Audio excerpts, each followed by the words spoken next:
Hi, this is Jim Gibson with CableSupply.com, and today I'm going to talk about how to build your resume so you can get a job in IT. And really, if you're interested in IT, this is the things you need to know. Now, what is my background in this area? Well, I get paid by some companies to look at resumes.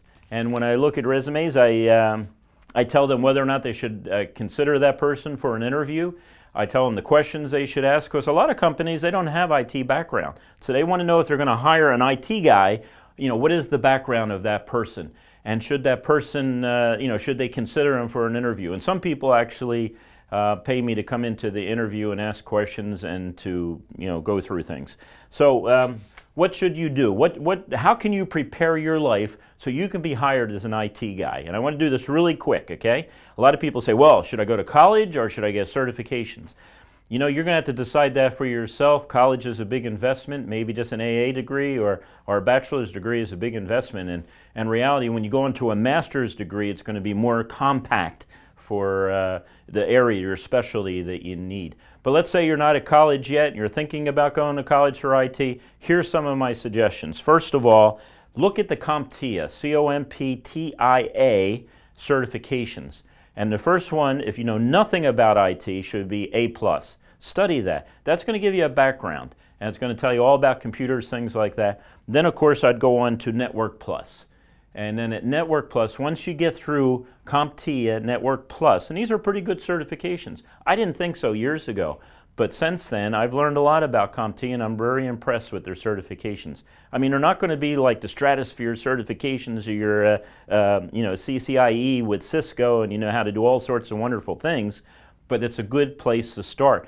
Even if you're going to go to college for computer science, get these two things down. It's going to save you a lot of time at college. It's going to make college a lot easier if you got those two down. And then, of course, you can decide what you want to specialize in after that, because you're going to have enough exposure to know exactly what you're interested in and where your talents are. And that could be with security and cloud.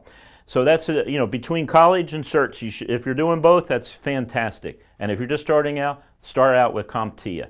Now, the next thing is I look at resumes such as these. Sometimes people confused as to how to do a resume. And what they do is they have long lists of what they've done in the past, and it goes on in single space. It's hard to read. It's a pain. And you know something? It may have nothing to do with the particular IT job that they're applying for.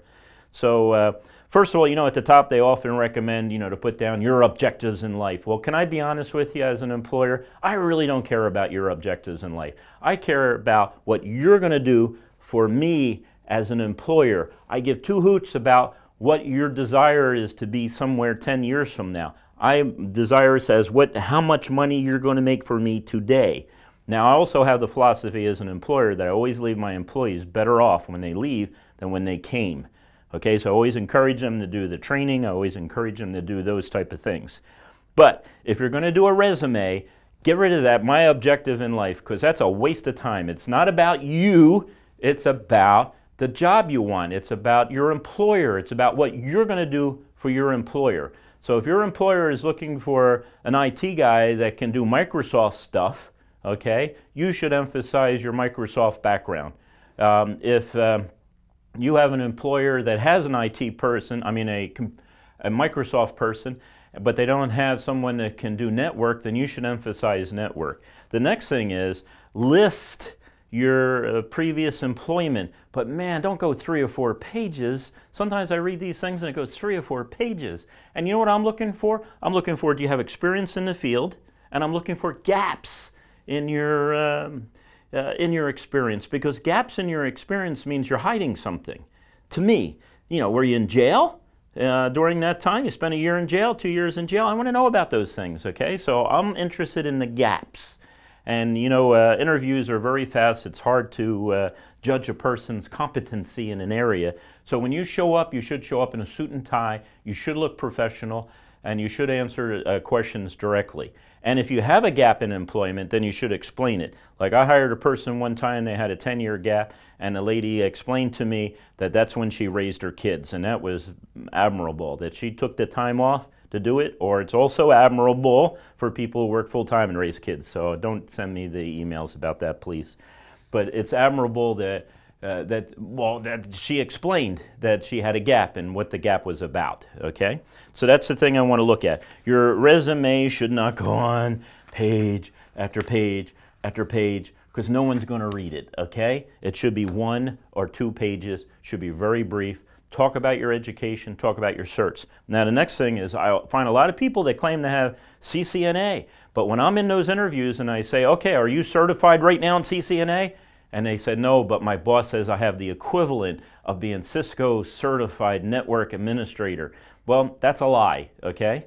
So be honest, because people are going to find out. So be honest about your resume. And if you were certified in the past, put the dates. You were certified from this date to that date. You know, I found out a lot of people who get these high-level certifications and are no longer certified. That's okay, because they really have the concepts down and they know how to function and get back into that mode. So again, just a recap, keep it short. Make sure you put contact information on there. Make sure, one of the things is too, because I get a stack of these things, name and page number at the bottom. So if I get them all confused, you know, it's a pain in the neck. Sometimes they just send them to me with paper clips, as you can see, the paper clips. And if I pull out the paper clips like this, guess what? Sometimes if I shuffle the papers, I don't know who has what. So forget about the long lists of things you have. Talk about those things. If you're in the military and you had a clearance, write that in there.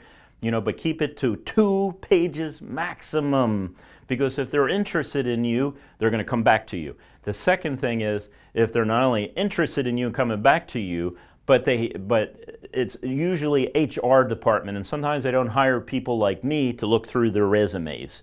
So if they're not hiring people like me to look through their resumes to find out who are the gems, you know, out there, then what they're going to do is they're going to look for how they can identify you. So think about writing to a particular company, not just broadcasting it to 1,000 people, particular company, and you got to get through human resources. Again, thank you for watching. I do have another video a website, YouTube website called Blackstone Cybersecurity. And please, if you want, I do some videos on there that are different than this website. So if you have an opportunity, go to that, check out some of the other videos. And I'm going to be adding a lot more to Blackstone Cybersecurity, especially cybersecurity, if that's your interest. Go to that website. You'll get some more of this type of information. Again, my name is Jim Gibson with CableSupply.com. Thank you for watching the video. Hi, this is Jim with CableSupply.com. Hi, this is Jim from CableSupply.com. Hi, this is Jim with CableSupply.com, and today I'm going to show you how to cut a hole in the drywall. This is David signing out.